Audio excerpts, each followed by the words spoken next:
Hello students, welcome back to my YouTube channel smart study coach. आज हम लोग बात करने वाले हैं दूसरे टॉपिक पर, एक सार्थक अंक के बारे में। एक सार्थक अंक के बारे में इसमें बताया जाता है कि जब हम किसी साधारण स्केल से कोई चीज़ मापते हैं, ठीक, तो 0.1 सेंटीमीटर या इसी के साथ साथ सेंटीमीटर या फिर mm मिलीमीटर में क्या करते हैं, इसको मापते हैं। लेकिन इसमें बताया जाता है कि सार्थक अंक होता क्या चीज़ है और कैसे क्या बताया जाता है, ठीक है। तो सार्थक अंक इस चीज़ को बताया जाता है कि जैसे कोई राशि है, मतलब को हम शुरू में हम लोगों ने मूल राशियों को देखा ही था। शुरू में आप लोग अगर नहीं जानते तो आप पिछले वाले वीडियो पे जाएंगे तो उससे आपको मिल जाएगा, जो कि दूसरे तीसरे पार्ट में थे। तो इसमें बताया जा रहा है कि हम लोग जो किसी राशि को देखते हैं या फिर किसी राशि की माप को हम लोग निश्चित रूप से क्या करते हैं, व्यक्त करते हैं, तो वही उसका सार्थक अंक होता है। किस तरह से देखिए, आप लोग लिख रहे हैं जितने अंक जितने अंक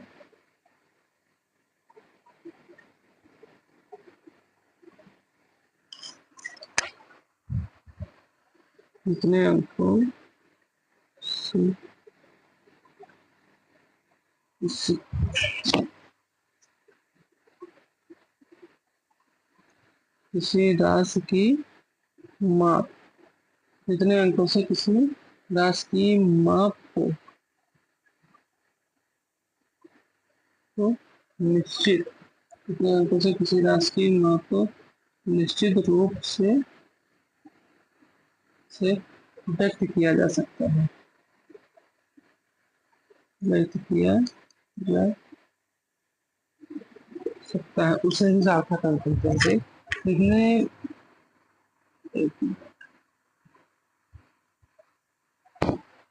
माप में व्यक्त किया जा सकता है, ठीक है, उसे हम सार्थक अंक। जितने तो बता रहे कि जितने अंकों से हम किसी राशि को व्यक्त कर सकते हैं उसे क्या कहते हैं, सार्थक अंक कहते हैं, ठीक।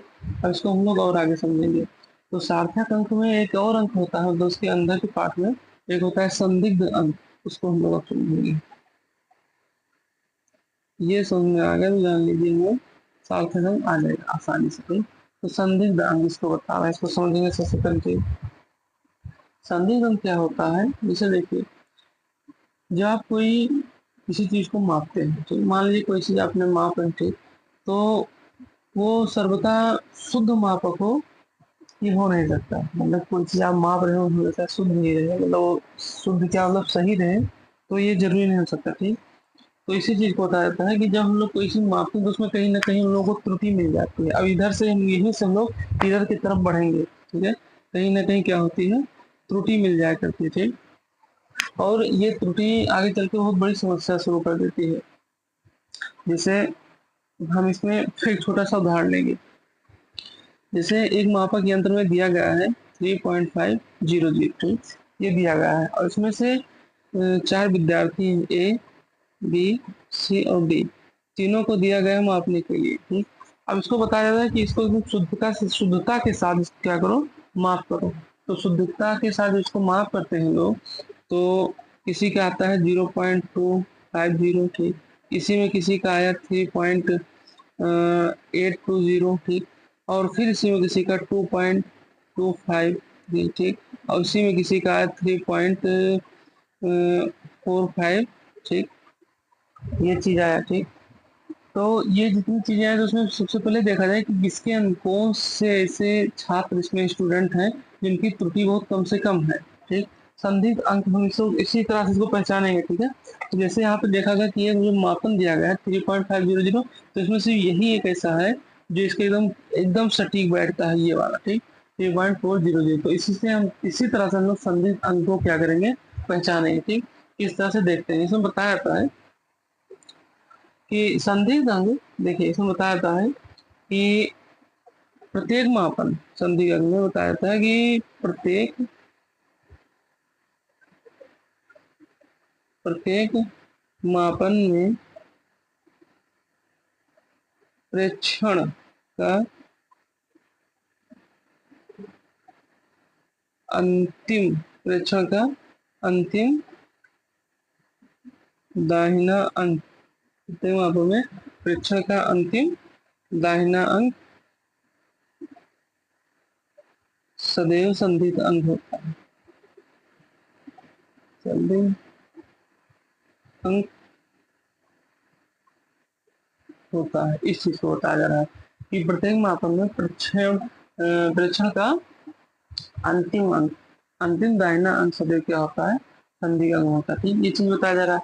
अब इसमें कुछ चीजों को और समझेंगे कि इसमें चीज बताया जाए वर्नियल कैलिपर्स का अल्पतन मांग के बारे में। तो सबसे पहले ये तो हो गया, लेकिन सार्थक इसी के बीच में आता है आपका अल्पतन मांग भी, उसको भी एक हम समझ लेंगे। ठीक, अल्पतन मांग, इसको समझते हैं क्या चीज होता है।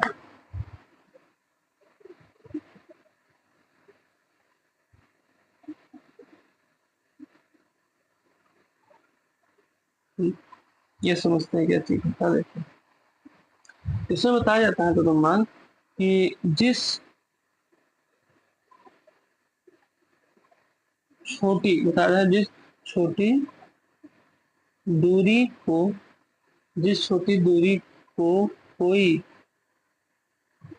मापक यंत्र, कोई मापक यंत्र, जो कि छोटी सी मापक यंत्र यथार्थता यानी कि शुद्धता के, शुद्धता रूप से, शुद्धता के रूप से क्या करता है, नाप सकता है। नाप यानी कि मेजरमेंट कर सकता है, नाप सकता है, उससे उसका अल्पतक मांग कहते हैं। ठीक, बड़ी शुद्धता के साथ उसको माप सकता है, उसमें क्या कहते हैं, उससे उसका अल्पतम मांग कहते हैं। ठीक, अब आगे चलिए।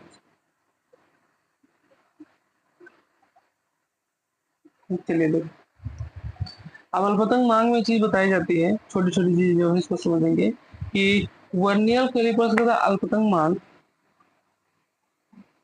वर्नियर कैलिपर्स,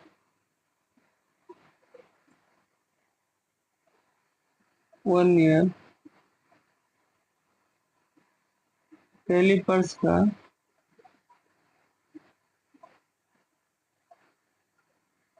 अल्पतम मांग जो होता है वो कितना होता है, वो होता है आपका 0.01 सेंटीमीटर। ठीक, वर्नियर कैलिपर्स का अल्पतन मांग 0.01 सेंटीमीटर होता है। ठीक, अब आगे समझेंगे कि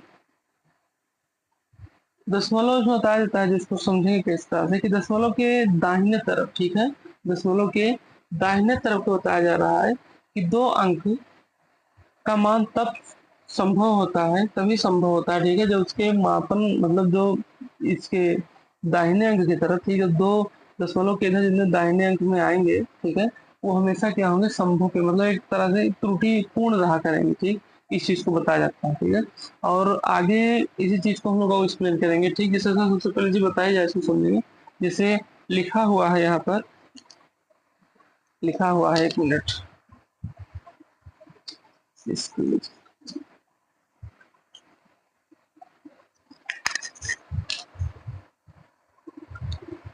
जैसे बताया जा रहा है कि 0.2, ठीक है, 0.2 सेंटीमीटर। तो इसमें संदिग्ध अंक अगर हम लोग को ढूंढना है, ठीक है, तो इसमें संदिग्ध अंक कितना हो जाएगा, 2 हो जाएगा, 2। ठीक, इसी तरह से और दूसरा एग्जाम्पल देखते हैं तब हम लोग इसको समझते हैं। ठीक, अब जैसे इसमें एक चीज और एग्जाम्पल ले रहे हैं, इसमें दिया गया है 0 पॉइंट, पूछा है सब ये क्वेश्चन आपके ज्यादा पॉलिटेक्निक में भी आते हैं। ठीक है, 0.0152 दिया हुआ है। ठीक है, अब इसमें संदिग्ध अंक हम अगर ढूंढे तो इसमें आएगा आपका कितना, 3। ठीक, मतलब वो संदिग्ध अंक जो है वो तो आपका इसमें कितना आएगा, 3, और यही संदिग्ध अंक 3 जो है ये आगे चल के इसमें क्या हो जाएगा, सार्थक अंक के रूप में। ठीक, इसको समझते हैं और अच्छी तरीके से कैसा क्यों।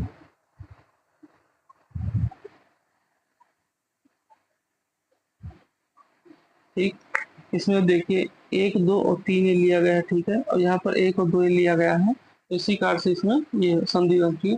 अब इसी चीज से इसी तरह और बताया गया, उसको समझेंगे। ये तो हो गया वर्नियर कैलिपर्स का अल्पतन मांग। अब हम लोग समझेंगे स्क्रू गेज का। ये सब चीजें हम लोग पढ़ेंगे आगे चलकर, स्क्रू गेज, अल्पतन मांग, शून्यान्त त्रुटि, ये सब चीजें हम लोग क्या करेंगे, आगे आगे पढ़ेंगे। ठीक है, तो अब स्क्रू गेज का अल्पतन मांग, अल्पतन मांग तो हम लोग देख लिए हैं, शून्यान्त त्रुटि, त्रुटि जब शुरू करेंगे पढ़ना तो हम लोग उसको देखेंगे। ठीक, इसी के बाद आपका टॉपिक त्रुटि शुरू हो जाएगा, यानी कि इधर। ठीक, स्क्रू गेज का, ये देखिए स्क्रू गेज, बात करने में स्क्रू गेज का अल्पतमांक, ठीक। और इसमें क्या चीज बताया जा रहा है, स्क्रू गेज का जो अल्पतमांक होता है वो 0.001 सेंटीमीटर, 0.011 सेंटीमीटर होता है, ठीक। हम लोग आगे इस चीज को क्या करेंगे, समझेंगे कि किस तरह से क्या चीजें बताई जाती है, ठीक। अब हम लोग समझेंगे वर्नियर कैलिपर्स के यथार्थता की सीमा के बारे में, ठीक है, वर्नियर कैलिपर्स के बारे में। और फिर उसके बाद स्क्रू गेज का अल्पतमांक समझेंगे, ठीक है। तो हम लोग का जो अगला टॉपिक होगा वो क्या होगा, वर्नियर कैलिपर्स की यथार्थता की माप, ठीक। उसको हम लोग समझते हैं इसको, ठीक है।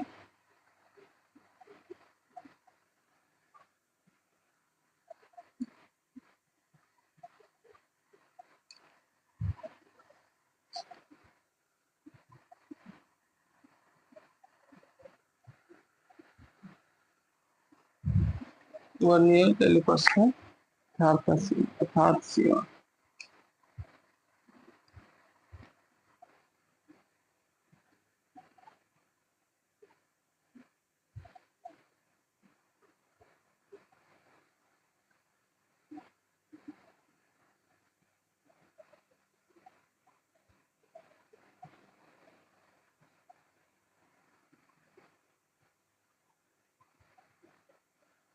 वर्नियर कैलिपर्स यथार्थ सीमा, ठीक। इसको समझते क्या है, तो इसमें बताई जाती है लोग समझने के लिए कि इसमें जो कुछ कोई भी चीज जैसे लिखा है 0.01 सेंटीमीटर, ठीक, 0.01 सेंटीमीटर इसको दिया गया है, तो दशमलव के बाद इसमें दो सार्थक अंक है, ठीक। इसमें दशमलव के बाद कितने हैं, दो सार्थक अंक है।